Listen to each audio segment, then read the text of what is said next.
नामदेव कीर्तन करी पुढे देवनाथ पांडुरंग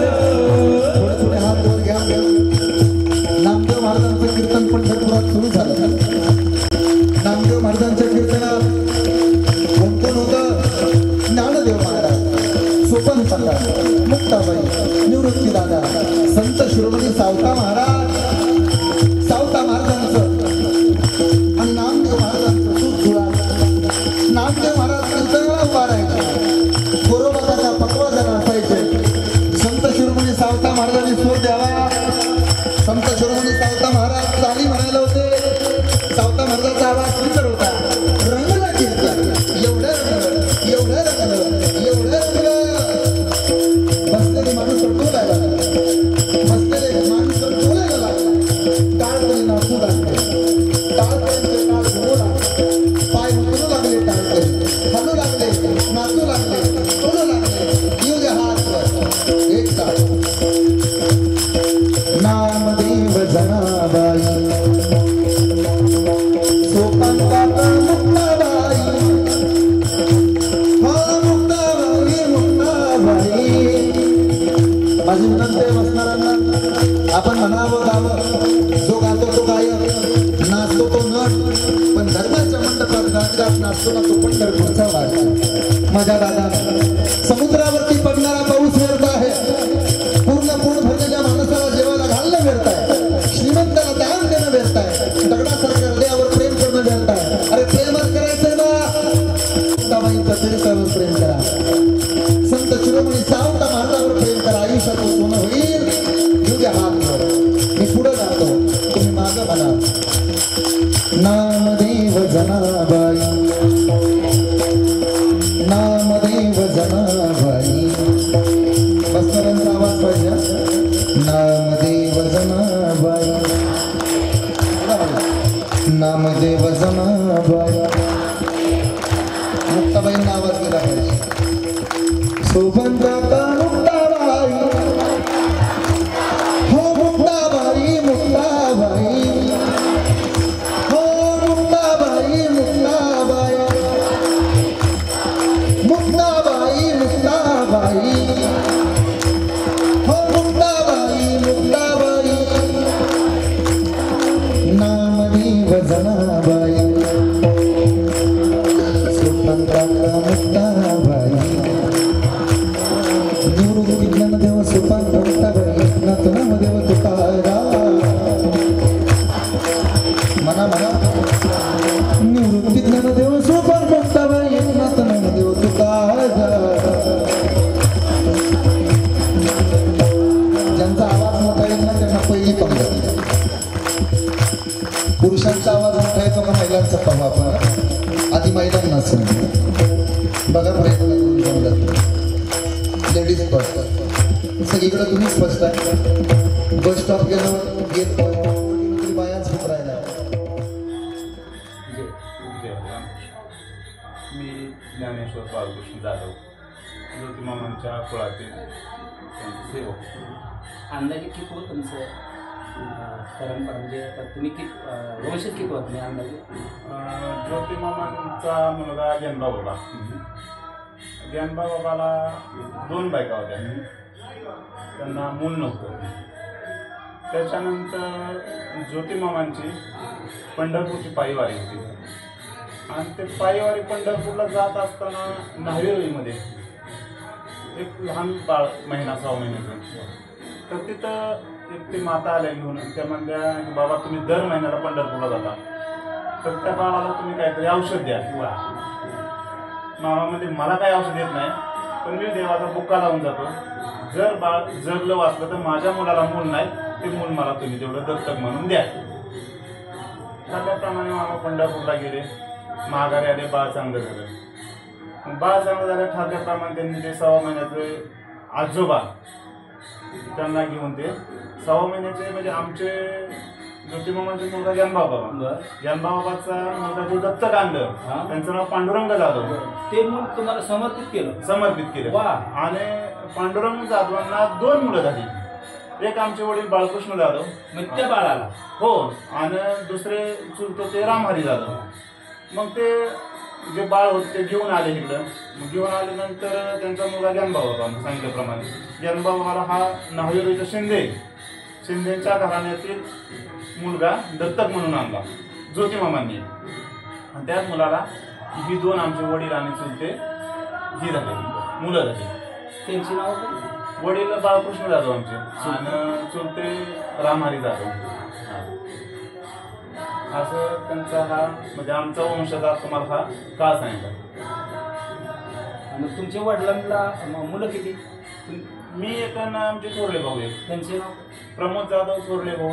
मुली आहेत? हा, मुली आहेत. हो आहेत की. आणि मी धाकटा ज्ञानेश्वर. चुलत्यांना 2 मुलं, एक भागवत जाधव आणि गोवर्धन जाधव. हा ज्योतिमामांचा वंशाचा काळ आजपर्यंत. तुमची मुलं आहेत आता शाळेत आहेत आमची मुलं. अधिष्ठानला येतात? हो, हो, या ठिकाणी येतात. त्यांची पण येतात? हो, त्यांची सगळेजण असतो दर महिनावारीला आम्ही. मग ज्या वेळेस हे परत कधी घडलं म्हणजे? आणि हा जुना इतिहास आहे.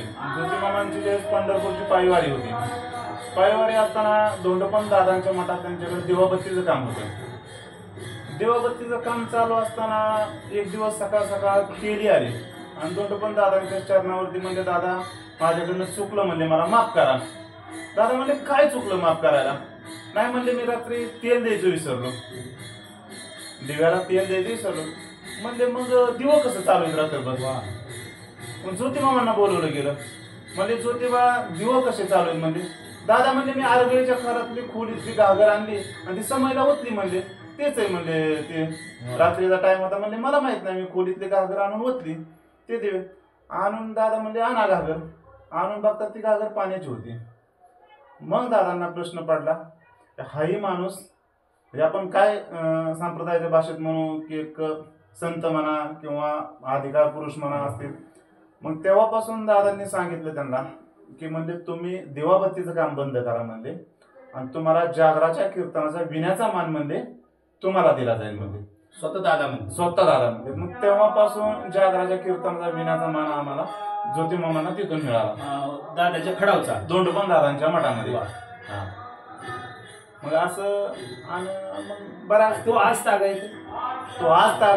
त्याच्यानंतर दादांच्या ज्योतिमामांच्या नंतर मधला काळ काय थोडाफार ब्रेक झाला असं सांगू शकत नाही मी, पण त्याच्यानंतर आमचे चुलते. अंदाजे किती सालातली गोष्ट असेल ही मामांची?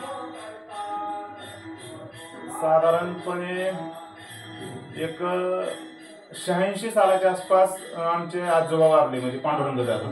1986. त्याच्या पाठीमागचा एक 80 वर्षापूर्वीचा काळ ह्यांचा असेल म्हणजे 1900. हा, म्हणजे ते 86 जरी सोडले तरी 1900चा काळ म्हणजे ह्यांचा जन्म असेल आजोबांचा. आणि तिथून पाठीमागचा जो काळ आहे तो मामांचाच काळ आहे. 1800 शतकात. हो, 1800 मामांचा काळ. 1800 शतकात मामांचा काळ. आणि म्हणजे हाही मला जे आमच्या घराण्यातून सांगण्यात आले ते मी बरोबर सांगतो. नाही, परंपरे नाही. हा, हे जुनं ते सोनं असतं. हा बॉन्ड असतो ना, हे पाठीमागूनच आलेला असतो. आणि जे वाणीत रुजलेलं असतं तेच मुखातून निघतं, व्यतिरिक्त निघू शकत नाही. आणि पण ते तुमच्याच कुटुंबाला माहिती नाही. आणि मग असा इतिहास होता की ज्योतिमामांचा शेती हा मूळ व्यवसाय होता. आणि मग त्यांना वाटलं की बाबा आपण पंढरपूरची तर पायवारी चालू आहे. मग पायवारी करताना असं सांगतात की त्यांना वारी होईना. म्हटल्यानंतर देवाने त्यांना स्वप्नात सांगितलं की तुम्हाला ज्योतिबा आता वारी होत नाही तर मी तुमच्यासोबत येतो, पण तुम्ही जिथं बघताल मागं तिथं मी सगळ्याला थांबल, अधिकारी पुरुष, तिथून पुढे मी येणार नाही. ज्योतिमामा देवदर्शन करून पंढरपूरमधनं निघाले पायवारी. ते आपले रुईवरनं ह्याच्यावरनं डिक्सळ पाऊलवाट असायची. आणि त्याप्रमाणे येत असताना त्यांना इथं आल्यानंतर तो वाटला असेल की देव खरोखर येतात का पाठीमागं. म्हणून थांबले म्हणजे ते. त्यांना संकेत झालतो. हा वा. की त्यांना असं वाटलं की देव येतात का म्हणून पाहावं पाठीमागं. तर प्रत्यक्ष देव पांडुरंग त्यांच्या बरोबर पाठीशी येत होते. वा. मग त्यांचं बोलणं झालं की तुम्हाला दिलेल्या शब्दाप्रमाणे मी आता इथं थांबणार आहे, म्हणून देव इथं या क्षेत्रामध्ये थांबले. म्हणजे या भूमीमध्येच या ठिकाणी पाहिलं. हा मग देव इथंच थांबले. इथंच थांबले. वा. म्हणून आणि ज्योतिमामांचा काळ होता. तर आता जे आपले जे नवदाराचं मंदिर झालं त्या पाठीमागं एक आपल्या पहिल्या पत्र्याच्या खोल्या हो, होत्या. होते. तर तिथं सेवाच व्हायची देवाची. मग त्या सेवेचा फार जुना काळ आहे. आमचे वडील चुलते आमची एक इंद्राका म्हणून मावळण होती, या पंचकृषीला सगळ्याला माहिती आहे. तर ती वयस्कर म्हातारी ती तिथं सेवेला असायची. त्याचबरोबर ह्या पंचकृषीत आपले श्रीरंग बापू, मानेबापू, परत कायगुडे तात्या, डोईपुळे गुरुजी, त्याच्यानंतर हातून जी नित्यसेवेला सुरुवात केली ती गोसावी गुरुजींनी केली. गोसावी गुरुजींनी इथं म्हणजे गोसावी गुरुजी बरं कोण कोण? गोसावी गुरुजी बरोबर हे सर्वजण होते. डोईफोडे गुरुजी, डोईपुळे गुरुजी, आनेबा पाटील. हा एक बाबा महाराजांच्या वडिलांचं नाव आनेबा पाटील. आनेबा पाटील. वा. हा कायगुडे तात्या, वा. आमचे वडील बाळकृष्ण जाधव, आणि बापू माने, श्रीरंग बापू माने, काय गुड आपलं डोईफोडे गुरुजी, डोईपुळे गुरुजी. आता बरेच आणि नारायणांना खराडे, नारायण. हे सगळ्यात लहान. हा ते बरेच अजून ज्येष्ठ मंडळी कोण असतील ते मला बी एवढं सगळ्यांची नावं घेता येणार नाही सांगताना. पण हे सर्व मंडळींनी म्हणून हे केलं. आणि दरमहा जिथं कीर्तन करायचं वा. हा पाया गुरुजींनी घालून दिला, गोसावी गुरुजी. गोसावी गुरुजींनी. आणि दर महिन्याला इथं कीर्तन सेवा गुरुजींनी चालू केली. सुरुवातीचे मला असे वयस्कर माणसं सांगतात, म्हणजे मी बी लहानच होतो, काही कीर्तनाला असायचो, ते 28 कीर्तन होतं त्यांनी 28 अभंगावरतीच केले आपल्या हरिपाठाच्या. हरिपाठाच्या गुरुजींनी. वा. म्हणजे सुरुवातच त्यांनी देवाची द्वारी देवाची द्वारीपासून जी सुरुवात केली. आणि आपण जसं मग तुम्ही म्हणता ते छोटस रोपट होतं, इवाली शेरोप लागली द्वारी. ते गुरुजींनी हे जे 2 खोल्या होत्या छोट्या पाठीमागं, तर त्याचं गुरुजींनी ठरवलं की आता एक मंदिर बांधायचं आपल्याला देवाचं. मग ते मंदिराच्या टायमाला जे मधुकरी मागून किंवा समाज वर्गणीतून किंवा काय पण आपल्या ज्या वेळेस ते मंदिर बांधायचं टायमिंग होतं, हे जमीन कोणाची होती? म्हणजे भूमी नाही आज सांगता येणार मला. नाही सांगता येणार. म्हणजे त्या टायमातच मंदिराचे म्हणून ठेवलेली होती. काही तर शेतकऱ्यांची कोणाची त्याचं नाव मला नाही सांगता. ते शेतकरी तुम्हाला नाव माहिती नाही. पण ते जगन्नाथ खारतोडे यांनी ज्यावेळेस मंदिराचं जीर्णोद्धार करायचं काहीतरी 12-24 गुंठे जमीन दिली. हो दिली. दादांनी ते जमीन दिली ना. हा जगन्नाथ खारतोडे आता पाऱ्याचे दादांनी ते क्षेत्र दिलं मंदिरात. वा वा. भूमिदान केलं ते. भूमिदान केलेलं आहे दादांनी. हो आहे ना. असा त्यांचा हा प्रवास. म्हणजे हे 5 पांडव एकत्र आले म्हणा. तिथून विना पारा चालू केला त्यांनी. कीर्तन 28 भाग अगोदर चालू केली. हो तिथून सुरुवात झाली. गुरुजींनी कीर्तन चालू केली. त्याच्यानंतर ठरवलं तिथं अखंड हरनाम सप्ताह चालू करायचा. अखंड हरनाम सप्ताहाला मला वाटतं अजून साधारण 32 ते 35 वर्ष झाली असतील. म्हणजे 24 तास अखंड विना चालू येते. म्हणजे गुरुजी गेल्यानंतर पण चालू राहिले हे. हो गुरुजी. बाबा महाराज खारतोडे या ठिकाणी सगळे हे 5 पांडव सगळे. म्हणजे माझ्या वडिलांची मिराशी का देवा, तुझी चरण सेवा साधा. म्हणजे खरोखर आपल्या घरच्या जो प्रपंचपेक्षा ही कितीतरी उच्च मिराशी आहे. म्हणजे आणि ते जे नवदार झालं त्याच्यानंतर दर महिना भाविकांची गर्दी वाढत गेली. आपल्याला जागा कमी पडायला लागली, सुविधा कमी पडायला लागल्या. त्या टायमात आपले प्रवीण भैया माने ते जिल्हा परिषद बांधकाम विभागाचे सभापती होते. मग त्यांनी फार मोठा पुढाकार घेतला भैयांनी. आणि काका संस्थांचे अध्यक्ष झाले. बाबा महाराजांनंतर काकांनी संस्थेचा अध्यक्षाचा भार घेतला. आणि त्यांनी भैयांना मागणी केली वारंवार की भैया आम्हाला कार्यालय करायचंय, आम्हाला लाईटिंगची म्हणजे आपलं जे सौर दिवे ते करायचंय, रस्ते करायचे, ते निवासस्थान बनवायचे. प्रत्येक गोष्टींना काकांनी भैयांकडे मागणी केली आणि त्या पद्धतीने भैयांनी पूर्तता करत गेली. ठरवलं की एक भव्य मंदिर असावं.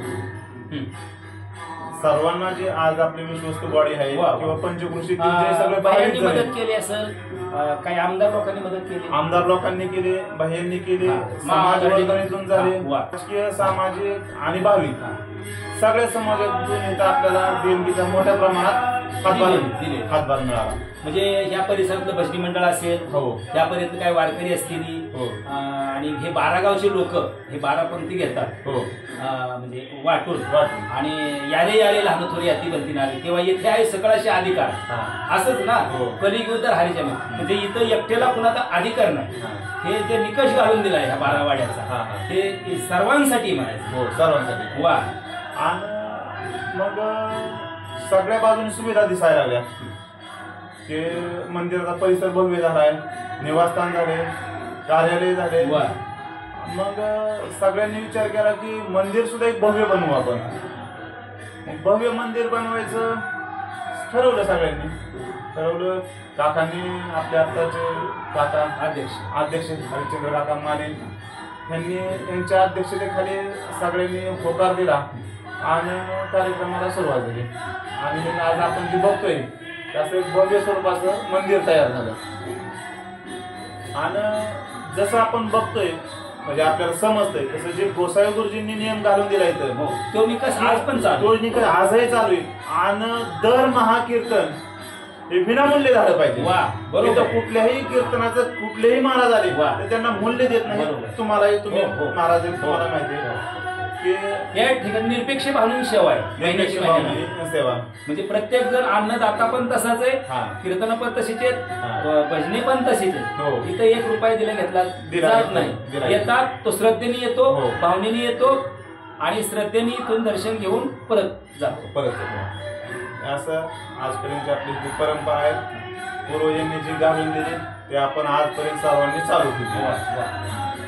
म्हणजे आतापर्यंत जे चाललंय हे अतिशय योग्य, जे संप्रदायाला शोभलं असतं, जे संप्रदायाचे विचार होते ज्ञानोबाचे, तुकोबाचे, हैबती बाबांचे, त्यांनी जो निकष घालून दिला, 16ला दंड घालून दिला, तोच दंड आपल्या या संस्थांचा आहे. इथं सगळ्यांना अधिकार आहे, सगळ्यांना मानणं मांडाय अधिकार आहे आणि सगळ्यांना इथं मान सन्मान दिला जातो. या ठिकाणी इथं आपल्याला इथं जो समाज आहे तो असं एक आपले कुटुंब आहे. प्रत्येक महिन्याला जो येतात आणि आपले कुटुंब आहे हे जाधव परिवारच आहे, असंच ना. म्हणजे हा सगळा आपला देवाचा परिवार आहे. देवाचाच म्हणजे ही पण जे मामाचा परिवार एकच परिवार आपला. इथं काय बाबा असं म्हणायचं नाही की हे ह्या समाजाचं इथं म्हणजे काय उंच नीच काही नाही भगवंता, तिष्ठे भाव भक्त देख. इथं उंच नीच हिन अजिबात विषय. यारे यारे लहान थोर याती भलती नाही. म्हणजे इथं सगळ्याला स्त्रियांना, पुरुषांना, लहानांना, थोरांना इथं मान आणि धन साईडला ठेवल्या जातं आणि इथं समाधान आहे ज्याला धन साईडला ठेवलं जातं. राजकारणाची पूर्ण बाजूला ठेवून एकत्र येतात. आज कुठल्याही पक्षाचं कोण म्हणत नाही मी भाजपचा आहे, कोण म्हणत नाही मी काँग्रेसचा आहे, कोण राष्ट्रवादीचा आहे.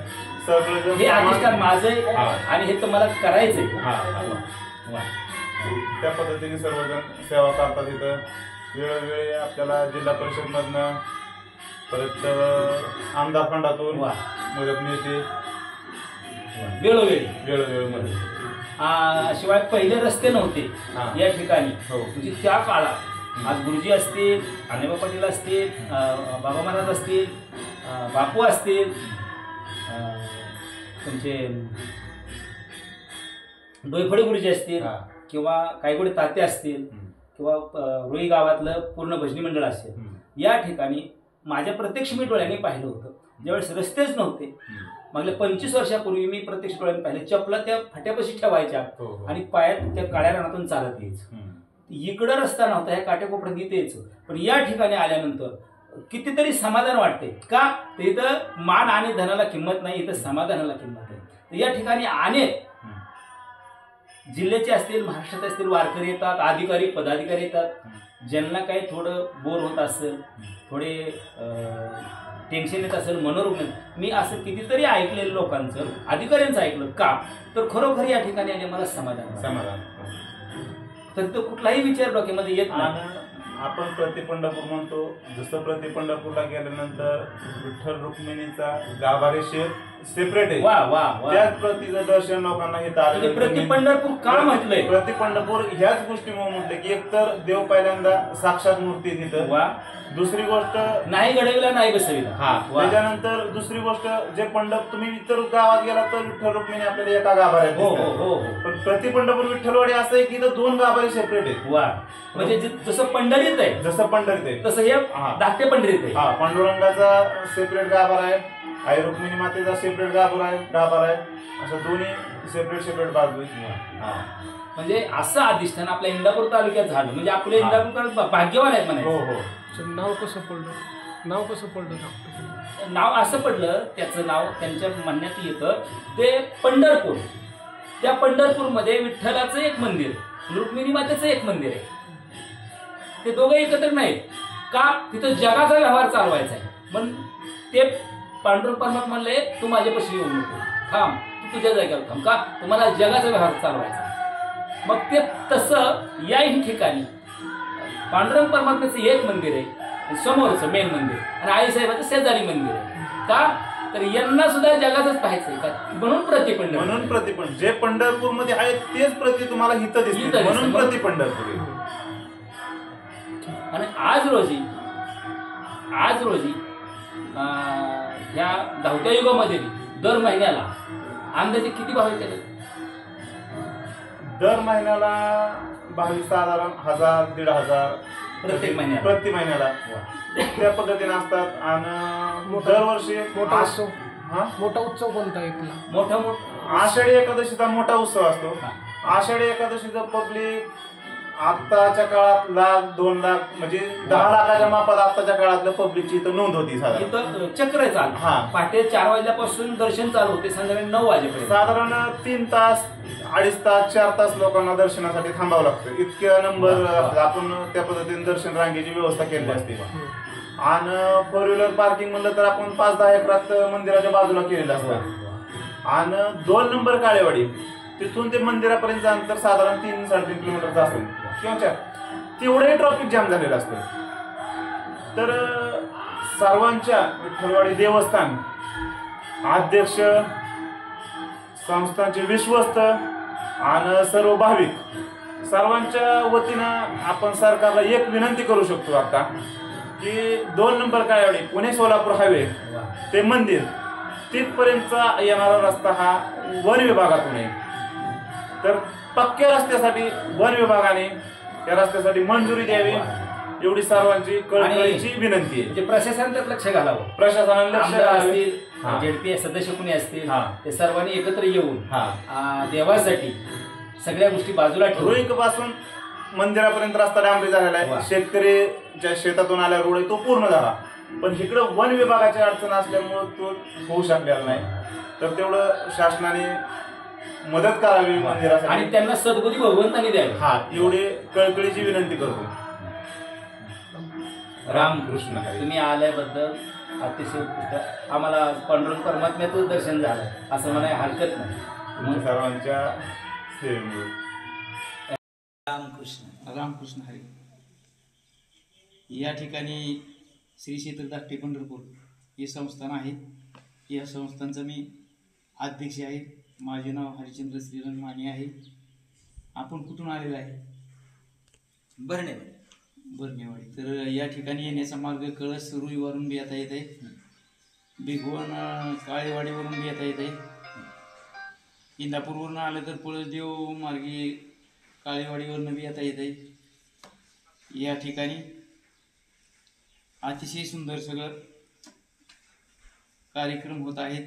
आपण जर यायचं झालं तर नेहमी आलं पाहिजे. आषाढी कार्तिकीला इथं वारीला फार मोठं 2 वाऱ्या मोठ्या भरतात. खूप भाविक येतात, 1,00,000-1.5 लाख भाविक येतात इथं. आणि या ठिकाणी दर एकादशीला कीर्तनाचा कार्यक्रम होत असतो. शुद्ध एकादशीला आणि थितीमितीला पण कार्यक्रम होत असतो. ही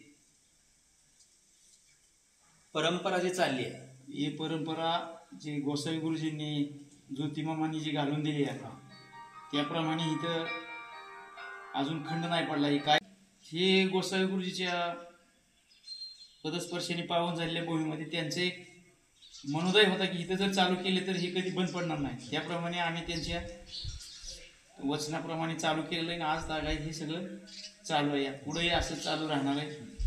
याच्यामध्ये खंड पडणार नाही.